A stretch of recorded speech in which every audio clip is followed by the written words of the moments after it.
In my first term, the first year, it's a 2-year term, right?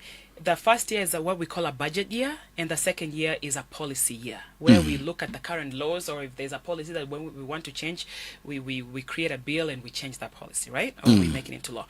Well, no, last in 2024, that the budget year. Yes. The state of Minnesota had to balance a budget of $66 billion. Billion dollars. Over $66 billion.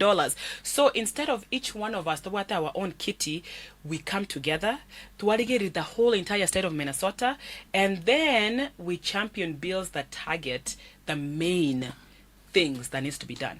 So for example, when we talk about infrastructure, we don't just look at it from yes, of course, the person who is championing, for example, if in my constituency there's a bridge that needs to be fixed, right? That is a part of what we call a bonding bill.